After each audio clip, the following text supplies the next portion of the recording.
Leonardo da Vinci, la fugaz encarnación del genio. Entre todas las actividades humanas, el arte y la ciencia poseen un cierto aire de familia. No se trata de un parecido imaginario. Artistas científicos son, en realidad, hermanos. Ambos se asientan en la realidad observada sin conformarse con ella.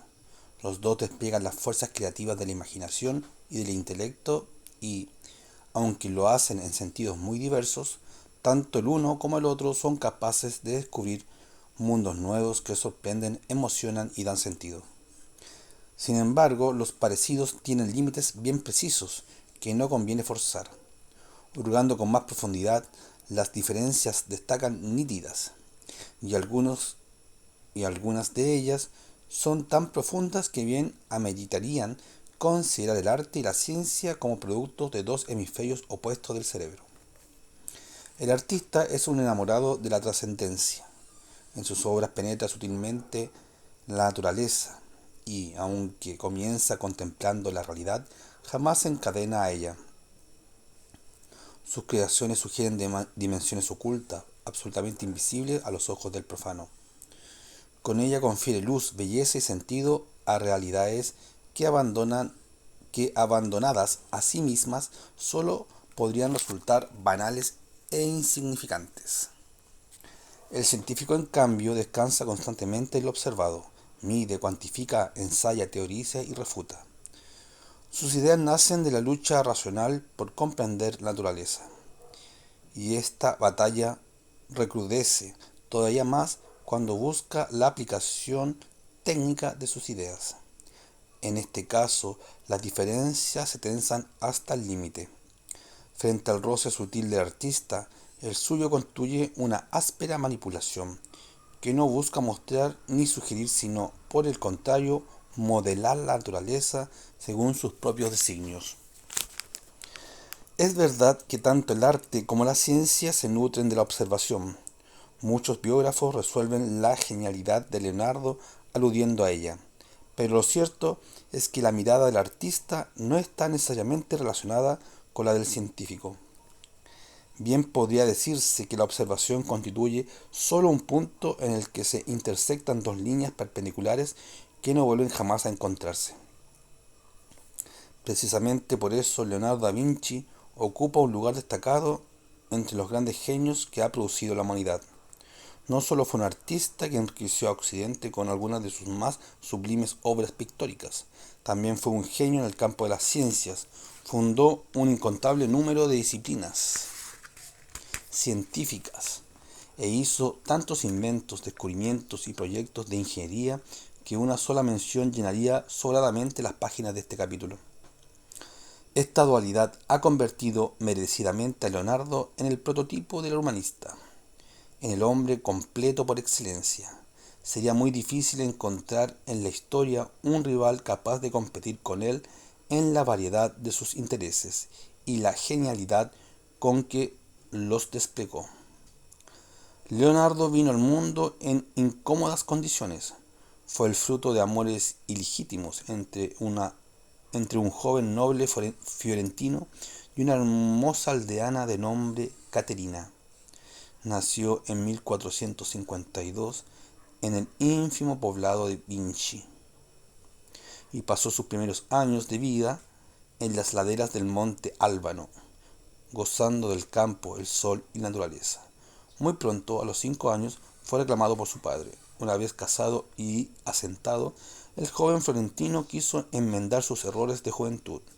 Había encontrado un honesto aldeano con quien casar a Caterina, y esto lo obligaba a traer al niño a vivir con él. Desde la llegada a la casa de su padre, Leonardo manifestó estar dotado de infinitos talentos. No tardó en dejar atrás a sus compañeros y confundir a sus maestros. Como todo innovador, era autodidacta. No tenía paciencia ni siquiera con los libros. Prefería la observación, el ensayo personal y la experiencia. Parecía tener la necesidad de forjar él mismo y sin ayuda de nadie su propio genio. Esto lo situaba en las antípodas de la intelectualidad florentina que por aquel tiempo dominaba la cultura. En realidad, nunca comprendió el atractivo y la fascinación que suscitaban los manuscritos y las traducciones entre los sabios de la Academia Platónica. Para él no existía verdadera sabiduría sin observación directa y sobre todo experimentación. Lo suyo era la ciencia positiva, no la especulación teórica de Ficino y Pico de la Mirandola. Su gran pasión, sin embargo, era el dibujo. Experimentaba con auténtico placer el bosquejar figuras con el trazo firme y vigoroso que lo caracterizaba. Le gustaba expresar movimiento y dinamismo, y lo hacía con tal naturalidad que parecía estar jugando. Su padre, viendo aquel talento, lo llevó a Florencia y lo instaló como pupilo en el taller de Andrea del Verrocchio, unánimemente considerado el mejor maestro de arte de aquel tiempo. Corría el año 1468, Leonardo contaba entonces su primera quincena de vida. La Florencia de aquella época era en sí misma una gran escuela. Las obras de Ghiberti, Masaccio, Brunelleschi y Fra Angelico se hallaban todavía frescas. Por donde se volviera la mirada había belleza esperando ser descubierta. Se trataba del escenario ideal para un joven principiante que aspiraba a desarrollar su talento en las artes. En aquella escuela sus dotes lo hicieron destacar de inmediato. Poseía un don misterioso. La escultura y la pintura se rendían a sus manos de aprendiz como si fueran las de un maestro. Avanzaba en días lo que a otros costaba años de práctica. Afirma las fuentes que poco después, sin él pretenderlo, se habría dado al lujo de desplazar a su maestro. Andrea del Verrocchio pintaba un cuadro en el que se veía a San Juan bautizando a Cristo y le encargó a Leonardo representar un ángel en uno de sus ángulos. Según Vasari, lo hizo mejor que las figuras de Andrea. El gran Verrocchio, al verse superado por una criatura, no habría vuelto jamás a tomar un pincel.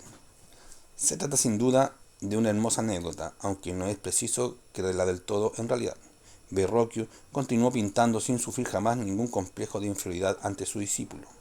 Vasari tal vez imaginó la historia como postrer homenaje a la genialidad de Leonardo. Valga entonces el antiguo adagio italiano: si no es verdad, está bien inventado. Sea como fuere, el joven aprendiz no se contentó con el dibujo. Tal vez el arte constituyera una gran pasión, pero en ninguna manera la única. El mismo Vasari nos informa que diseñaba molinos, batanes y otras máquinas hidráulicas. Todos los días hacía modelos y proyectos para cortar fácilmente las montañas y horadarlas con el fin de pasar de un lado al otro, y por medio de palancas, grúas y montacargas levantar y arrastrar grandes pesos. Ideó la manera de vaciar los puertos y bombas para extraer agua de grandes profundidades. Por si eso fuera poco, también poseía condiciones extraordinarias para la música, el canto y la poesía. Era simplemente un superdotado. Todo le interesaba y en todo descollaba. Tal vez su única limitante era la terrible dispersión a la que sus propios talentos lo sometían. Atraído en infinitas direcciones, era incapaz de mantener fija la atención que tales intereses requerían. Con el tiempo este curioso límite se transformará en una auténtica maldición. De hecho, Leonardo terminará sus días lamentando la cantidad de obras de toda índole que había dejado inacabadas. Por ese tiempo, sin embargo, aquel joven extraordinario estaba lejos de lamentar nada. Se encontraba en la plenitud de la vida, y a pesar de sus orígenes, se había transformado en un completo aristócrata. Sus maneras eran refinadas y su trato distinguido. Su belleza física era tanta que, según Vasari, no podía celebrarse lo bastante. Poseía una innata prestancia y gustaba de andar siempre perfectamente ataviado. Le importaban las apariencias, tenía en alta estima el cuerpo y concedía mucha importancia al vestido. Con señorial displicencia afirmaba: la gente grosera, de malas costumbres y juicio ligero, no merece tan hermoso instrumento, tan complejo artificio anatómico como el cuerpo humano. Deberían tener simplemente un saco que recibiese el alimento y le diera salida. Su conversación era fascinante y su razonamiento persuasivo. Poseía además una fuerza descomunal. Era capaz de doblar una herradura de hierro con un puño, como si estuviera hecho de plomo. Simplemente no tenía de qué quejarse. Sus primeros años lo habían confirmado en la convicción de su propia valía. Se sabía un genio y se permitía numerosos arranques de divo. Era muy consciente de la impresión de sus dotes causaban en su entorno y no se hubiera sorprendido al escuchar el juicio de Vasari sobre su persona. Hiciera lo que hiciera, toda acción suya resultaba tan divina que dejaba atrás a los demás hombres. Su misma homosexualidad, una vez superado el primer escándalo, contribuía a rodearlo de un aura singular, bohemia, frívola y fascinante. Por donde se lo considerara, Leonardo resultaba único en su especie. El joven artista vivió en Florencia hasta los 30 años, cuando decidió partir hacia el norte en busca de nuevos horizontes. Había realizado ya obras importantes, retratos, madonas y algunos cuadros inconclusos, pero consideraba que había demasiados personajes notables en Florencia y que en medio de aquella muchedumbre no se le prestaba la atención que se le debía. La paciencia nunca había sido su fuerte, y a pesar de su talento, existían otros pintores que le llevaban la delantera: Pagliulo, Ghirlandaio o Botticelli. Por ejemplo, es verdad que se había convertido en la figura más promisoria de su entorno, pero ¿cuántos años le llevaría a situarse a la altura de los vejestorios que lo antecedían? Lo cierto es que aprovechó algún encargo para trasladarse a la corte de Ludovico el Moro, en la ciudad de Milán, donde se presentó con la intención de ofrecer sus servicios. En su carta de introducción puso énfasis en los talentos militares que podría aportar al ducado, ya que, como todos los tiranos de su tiempo, Ludovico estaba implicado en infinidad de conflictos bélicos. Conozco el medio de construir puentes muy ligeros y fuertes, muy fáciles de transportar también, que permiten perseguir al enemigo y, si es necesario, huir de él, y otros más sólidos aún, que resisten el fuego y la batalla, como dos cómodos, fáciles de construir y de quitar. Como la modestia no era su fuerte, añadió también, casi de pasada, que en cuanto a pintor no le iba en saga a nadie. En realidad tenía la esperanza de alcanzar el cargo de artista de cámara del Palacio de Ludovico. Su recepción en la refinada corte de Milán estuvo lejos de ser triunfal. A pesar de sus talentos, en aquella ciudad era un desconocido. Durante algunos años tuvo que conformarse con sobrevivir a costa de encargos esporádicos. A lo largo de aquella estadía tuvo el tiempo de dedicarse a dos aficiones que cultivaría a lo largo de toda su vida: las máquinas de guerra y la anatomía. De las primeras contamos todavía con un sinnúmero de diseños: poderosos cañones, fortificaciones de diverso tipo, complejos sistemas de defensa y ataque, máquinas sitiadoras, tiros de caballo armados con hoces y muchas cosas más. En ocasiones dejaba volar la mente, creando en el papel aparatos que rozaban la ciencia ficción: rudimentarios modelos de tanques, primitivas ametralladoras, curiosos paracaídas, extraños helicópteros. Leonardo sabía que aquellas máquinas de muerte constituían un objeto preciado en la Italia de su tiempo y que bien podrían ganarle la voluntad de muchos potenciales mecenas. Diseñarlas constituía un modo de hacer carrera. No se equivocó, más adelante prestó asesoría a César Borgia, el modelo político de Maquiavelo, sugiriéndole tipos específicos de lanza, escudos y calzados para sus militares. La anatomía también ocupó un lugar relevante en sus ocupaciones de aquellos tiempos. Comenzó un libro titulado De la figura humana. En esta obra, que jamás terminó, se preocupó de tomar sistemáticamente las medidas y proporciones del cuerpo humano, vertiéndolas en su célebre Hombre de Vitruvio. Y fue más allá: estudió las medidas del cráneo, los comportamientos del cerebro, las relaciones de los órganos internos.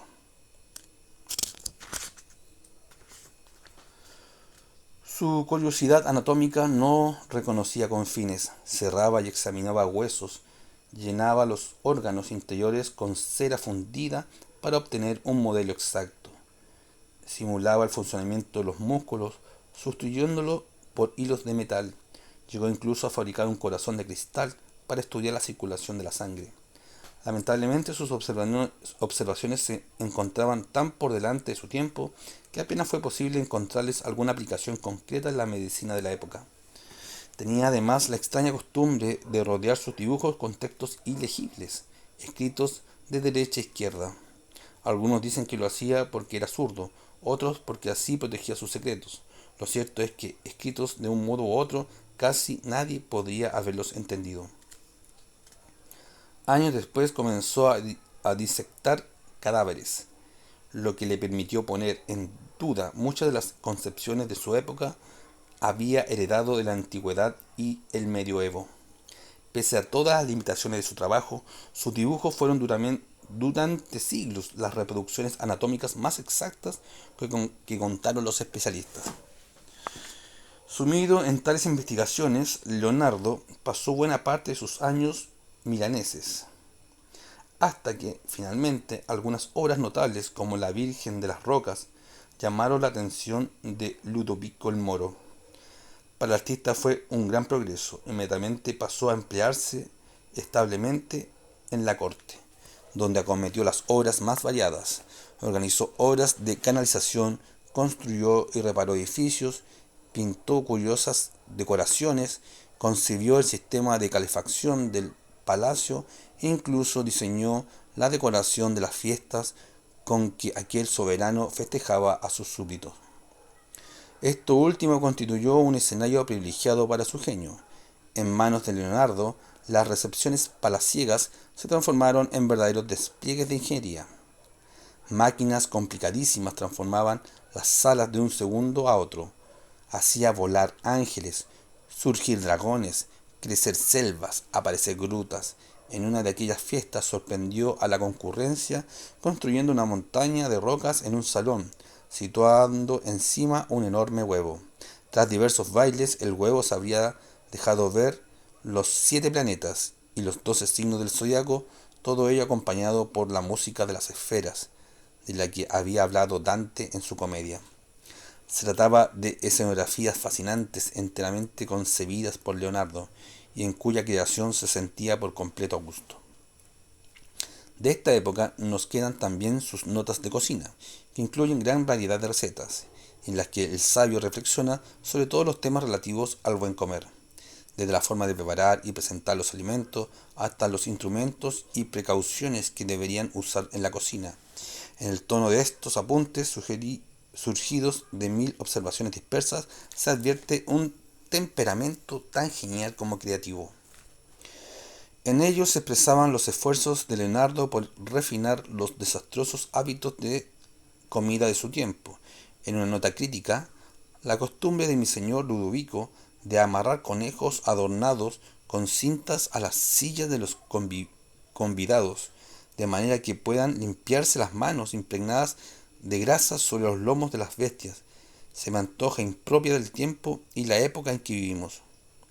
En otra desaprueba el hábito de limpiar los cuchillos en los faldones de los vecinos de mesa, y más allá manifiesta su desazón al examinar los manteles de mi señor Ludovico luego de que los comensales han abandonado la sala, arriesgándose incluso a sugerir una solución: la servilleta.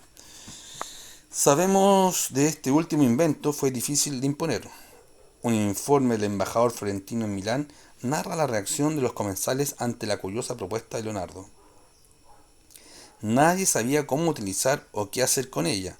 Algunos se sentaron encima, otros se sirvieron de ella para sonarse las narices, otros se la arrojaban como por juego, otros envolvían en él las viandas que ocultaban en los bolsillos. Y cuando hubo acabado la comida y el mantel principal quedó tan sucio como en ocasiones anteriores. El maestro Leonardo me confió su desesperación de que su invento lograra establecerse. Como siempre, Leonardo se adelantaba a su tiempo hasta hacerse incomprensible a sus contemporáneos. Combinando sus propios intereses con los múltiples encargos que llegaban de la corte, Leonardo vivió en Milán hasta que la ciudad cayó en otras manos. En 1499, los ejércitos franceses invadieron el norte de Italia y pusieron fin al gobierno de los Sforza. En aquella coyuntura, el artista marchó sin nostalgia a poner sus dotes al servicio de otras cortes: Roma, Florencia, Venecia, Mantua. Para aquel genio, tal como para los condottieri de la época, ni la amistad ni la política debían constituir ataduras. Por el contrario, debían ser posibilidades. En sus dispersos años militares, Leonardo creó una obra inmortal que constituye hasta el día de hoy un auténtico hito en la historia de la pintura occidental. Vale la pena detenerse en ella. La Santa Cena fue pintada entre los años 1495 y 1498 para la comunidad de dominicos de la iglesia de Santa María de las Gracias. La escena pretendía representar un momento particularmente solemne en la vida de Cristo, justo antes de la institución de la Eucaristía y en vísperas de su pasión. Para su creación pictórica, Leonardo eligió el momento preciso en que Jesús profetizaba su muerte a manos de un traidor salido de sus propias filas. El fresco retrataba a los apóstoles bajo la impresión demoledora de esta revelación. Los diversos rostros expresaban ansiedad, ira y pesar, en contraste con la serenidad del paisaje natural que vislumbraba al fondo. Por la izquierda, Bartolomé se levanta impresionado de su silla. Santiago el Menor y Andrés alzaban las manos sorprendidas. Pedro, fuera de sí, dice algo al oído de Juan.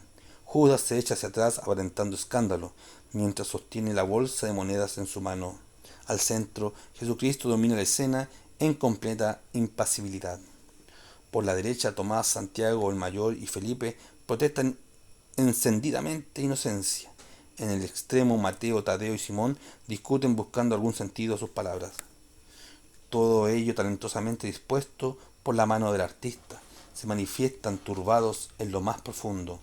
Son incapaces de comprender la intención de Cristo al darles a conocer aquella profecía.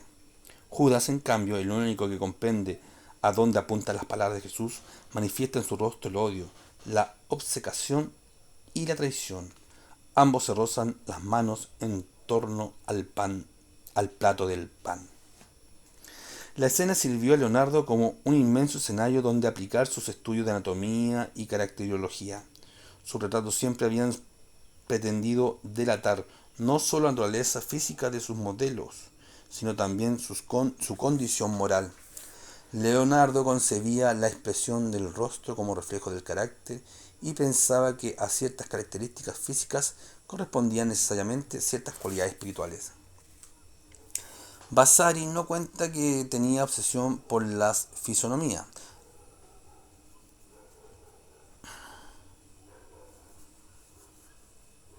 Vasari nos cuenta que tenía obsesión por las fisonomías. Leonardo se complacía tanto cuando veía cabezas humanas curiosas, fuera por sus barbas o por sus cabelleras, que era capaz de seguir durante un día entero a quien quiera le hubiera llamado la atención por ese motivo. Luego llegaba a su casa y producía aquellas facciones a la perfección como si se le hubiera imprimido en la memoria. Qué mejor que la Santa Cena para expresar pictóricamente sus estudios. Para el fresco, Leonardo no escatimó esfuerzos buscando modelos. Observó pacientemente miles de rostros, hasta que encontró los rasgos que consideró exactos para cada uno de los apóstoles. Infinitos bocetos, todavía conservados, dan cuenta de ello. Quería presentar las más amplias gamas de gestos y expresiones ante el anuncio de la traición. La humanidad entera debía hacerse presente en aquel momento dramático de la vida de Cristo. Tanto detalle le costó tiempo y exasperación. Una anécdota da cuenta de ello. Al ver lo mucho que se demoraba, el prior de los padres dominicos fue a pedirle a Ludovico del Moro que interviniera ante su protegido. Consideraba que Leonardo pasaba demasiado tiempo divagando. En realidad algo de razón tenía. El pintor era extremadamente temperamental. Trabajaba con brío inaudito durante un par de días, luego desaparecía sin dar ninguna explicación para volver una semana más tarde. Con el tiempo justo para dar un par de indicaciones a sus ayudantes, ¿qué podía hacer el prior con aquel caótico artista que postergaba una y otra vez la fecha de término de la obra? Al verse acusado, Leonardo se defendió ante Ludovico afirmando que lo que lo tenía frenado eran los rostros de Cristo y de Judas. Para el primero no existía modelo terrenal y él no se sentía capaz de inventarlo. Para el segundo había buscado mucho y en vano, pero dada la premura estaba dispuesto a terminarlo dibujando la cabeza del fraile y lo había puesto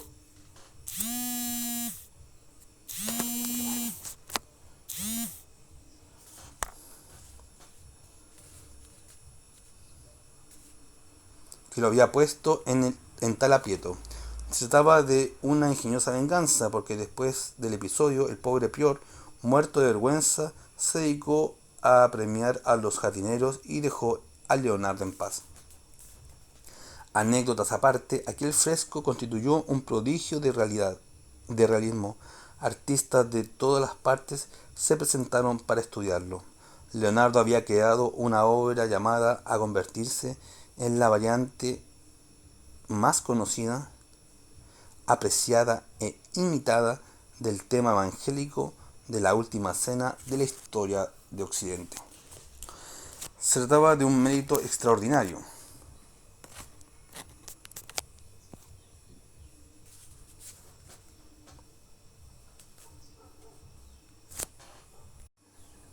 Más todavía, tomando en cuenta el carácter y la calidad de su autor, en el catálogo de las obras pictóricas de Leonardo abundarán los bocetos nunca realizados, las composiciones inexplicablemente inacabadas y los cuadros de dudosa atribución. La Santa Cena fue de las pocas que logró terminar a cabalidad. Tal vez se lo debamos al prior que lo acusó.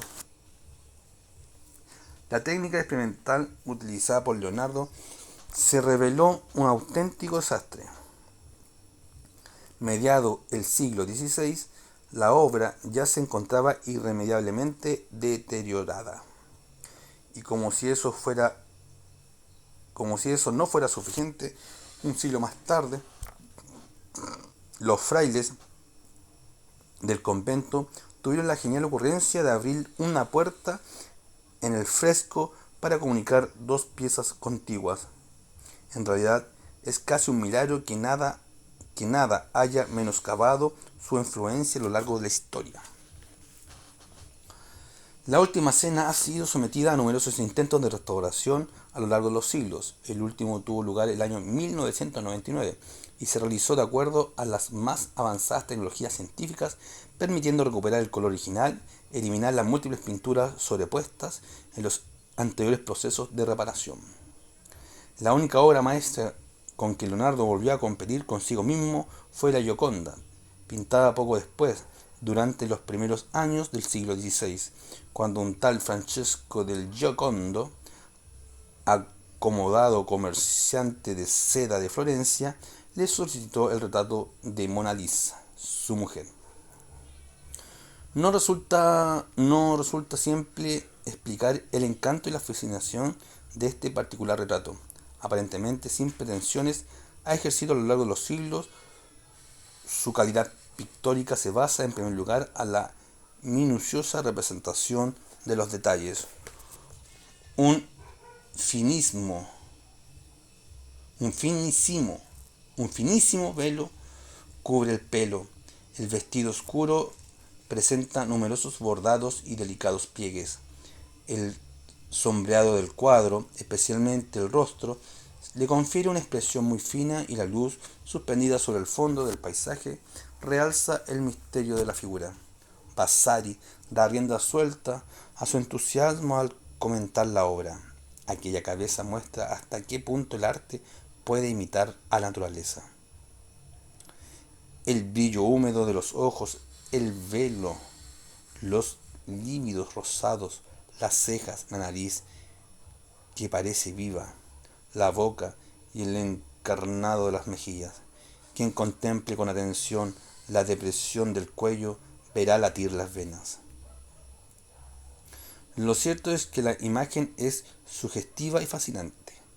El acento suavemente irónico de los ojos aumenta su atractivo, lo mismo que el encanto de los labios y su serena afirmación de experiencia. La sonrisa sobre todo resulta enigmática, como un gozoso y oculto repliegue hacia la propia intimidad. La obra ofrece una lección magistral en la técnica del sfumato. Los contornos netos se diluyen y las principales líneas se difuminan en una especie de neblina, sumergiendo a la Gioconda en una atmósfera intemporal. El mismo efecto disuelve el contorno de la sonrisa, haciéndola ambigua e inaccesible. Mucho se ha discutido sobre la expresión de la Gioconda. ¿Qué está diciendo aquella mujer detrás de las facciones inasibles de su rostro? Según algunos, distancia y experiencia, según otros, dominio y displicencia. Hay quien incluso se ha arriesgado a postular un problema de parálisis facial en el rostro de la modelo. En realidad existen pocas interpretaciones que no hayan sido intentadas. Tal vez las tales multiplicidades no sea solo producto de nuestra ignorancia. Quizás Leonardo quiso precisamente expresar una individualidad rica y desbordante, que no se somete a la lógica de las categorías ni soporta ser encasillada en un concepto único. Se dice que Leonardo dedicó 4 años a pintarla. Como otras muchas obras, no la terminó. Más aún, ni siquiera se dignó a entregarla a quien se la había encomendado, ya que en el año 1503 le llegó un encargo por el que valía la pena dejarlo todo. Florencia lo requería para pintar la gran sala del consejo del Palazzo del Vecchio. Los representantes de la señoría querían que pintara un fresco conmemorativo de la batalla de Anghiari de 1440, en que los ejércitos florentinos habían derrotado a las tropas de la ciudad de Milán. El encargo en sí mismo era igual que cualquier otro, pero había una circunstancia que lo hacía completamente especial. Miguel Ángel había sido convocado para pintar un fresco inmediatamente contiguo. Se le había encargado recrear la batalla de Cassina de 1346. Se trataba de un duelo de gigantes, y así lo comprendió Leonardo. Pintar en el Palazzo de Vecchio equivalía a enfrentarse con el único hombre en la tierra capaz de hacerle sentir sus límites. El elegante y talentoso Leonardo despreciaba y admiraba al mismo tiempo a Miguel Ángel. En realidad no podían ser más distintos. El autor de la Santa Cena era inconstante y veleidoso. Miguel Ángel, en cambio, era porfiado, tosudo y hasta obseso. De frente al exquisito refinamiento de Leonardo, el creador del David era tosco y desaliñado. Mientras uno poseía los ademanes y las maneras de un pulcro aristócrata, el otro siempre se presentaba en público, manchado por los colores de la pintura o el polvo de los mármoles, e incluso cuando dormía los hacía vestido, para levantarse en cualquier momento a continuar el trabajo. A mayor abundamiento, Leonardo amaba la pintura y despreciaba la escultura por plebeya. Miguel Ángel, en cambio, era hombre de piedras, formas y cinceles. Aludiendo a Leonardo, había dicho despectivamente en una ocasión: quien ha escrito que la pintura es más noble que la escultura sabe del tema menos que mi criada. Miguel Ángel amaba los cuerpos grandiosos, titánicos, rebosantes de vitalidad y movimiento. Leonardo, por su parte, gustaba de representar las almas y guardaba inequívoca distancia de frente a la retórica muscular de su rival. Según él, los cuerpos masculinos excesivamente musculosos hacían pensar en sacos llenos de nueces y manojos de rábanos. Él prefería el misterio, las expresiones enigmáticas, las sutilezas del ambiente. Todo Florencia Toda Florencia tomó palco para contemplar aquel enfrentamiento. Apenas comenzaron a aparecer las figuras, la ciudad se dividió en dos bandos antagónicos. Los dos mayores potencias creativas del tiempo se daban cita en el Palazzo de Vecchio. Lamentablemente, la historia no conservó memoria de aquella batalla. Leonardo fue víctima de las técnicas experimentales que quiso imponer a la obra y al poco tiempo su fresco manifestó signos evidentes de deterioro y acabó por desaparecer del todo. Hoy solo lo conocemos por bocetos, descripciones y copias. El de Miguel Ángel lo sobrevivió en pocos años. Como si la historia quisiera equilibrar la balanza, su obra fue destruida en 1512 por los avatares bélicos de la ciudad de Florencia. Aun así, mientras tuvieron vida, ambas pinturas constituyeron la suprema escuela artística de Europa. Fueron alabadas, veneradas e incluso idolatradas por las más notables personalidades de la época. San Galo, Rafael y Berruguente, junto con otros muchos artistas de la época, se formaron estudiando y copiando sus figuras. A pesar de todos sus límites, la escuela dejada por Leonardo llegaría a ser extraordinaria. ¿Cuántos pintores darían sus primeros pasos en el arte siguiendo los suyos? El gran Durero, por poner el ejemplo más notable, emularía siempre al creador de la batalla de Anghiari. Más aún, 100 años después de su muerte, el claroscuro de los grandes maestros del barroco todavía evidenciaban las huellas nítidas que Leonardo había dejado en la pintura. Leonardo pasó buena parte de su vida errando por diversas cortes de Italia, Mantua, Venecia, Florencia, Milán y Roma, entre otras inconclusas, trabajos menores, proyectos fallidos y una devoradora atracción por la botánica y la anatomía. Leonardo gastó los años más preciosos de su vida. En 1516 marchó a Francia, donde reinaba Francisco I. Llegó 2 años antes de su muerte. Por aquel tiempo tenía la barba blanca, el brazo derecho paralizado y la mirada exhausta. Contaba con 65 años de edad y a pesar de que sus dibujos eran todavía firmes, él mismo era ya un anciano. Se asentó en el tranquilo castillo de Caux, donde se ocupó de la decoración de las fiestas del soberano, de algunos proyectos de canalización y de los planos de un palacio cercano. Al sentir sobre sí la sombra de la muerte, emprendió la ingerente tarea de ordenar sus manuscritos con la ilusa esperanza de publicarlos. Pero si hubiera requerido una energía titánica para imponer un orden en aquella inmensa masa de anotaciones dispersas. Ni siquiera en los tiempos de juventud había poseído aquel brío, mucho menos en el ocaso de su existencia. Leonardo se despidió de este mundo el año 1519. Expiró en los brazos de su mecenas, el rey de Francia, con la intensa tristeza de no haber logrado sistematizar sus conocimientos. Solo recogía lo que había sembrado. Ni el sentimiento del deber ni el afán de gloria había sido jamás suficiente para obligarlo a terminar lo comenzado.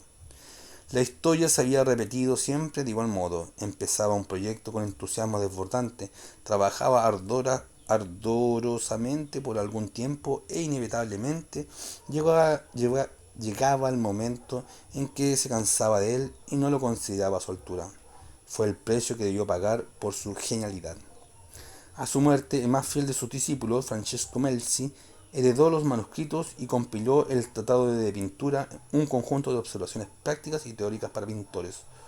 Otro de sus discípulos, Giacomo Salai, el hermoso joven a quien Leonardo se lo prometía todo, heredó la mayoría de sus cuadros, entre otros Santa Ana, la Virgen, el Niño y la Mona Lisa. No ha habido ningún biógrafo que no haya echado en cara a Leonardo la extigua cosecha que legó a la posteridad. El primero de todos ellos, Vasari, escribía: hubiera podido hacer grandes aportaciones a las disciplinas humanísticas si no hubiera sido tan inconstante y mudable, pues emprendía el estudio de muchas cosas y al poco de comenzar lo abandonaba. Lo cierto es que al final de su vida se llevaba muy poco: 2 obras maestras destrozadas por una técnica inadecuada, la batalla de Anghieri en Florencia y la Santa Cena en Milán, 2 inmensos proyectos escultóricos no realizados, algunos retratos notables, varios cuadros extraordinarios que nunca terminó y una multitud de bocetos y dibujos y estudios que aún hoy resultan fascinantes. A eso puede agregarse una multitud de otros intereses que jamás tomaron cuerpo. sus estudios sobre el vuelo de las aves y los diseños de máquinas para volar, sus aficiones musicales y sus esfuerzos por construir instrumentos, sus intereses gastronómicos, botánicos y literarios, sus sueños urbanísticos y los planos que diseñó para construir la ciudad ideal. Así era Leonardo. Durante toda su vida padeció de una auténtica incontinencia creativa. Incontinencia creativa. Los 70 años que vivió resultaron extraordinariamente mezquinos para desarrollar su genio. A pesar de su ancianidad, el tiempo le había jugado en contra. Su fin traía inevitablemente a la memoria la aguda reflexión del viejo Plinio. Amarga y prematura es la muerte de los que preparan algo inmortal.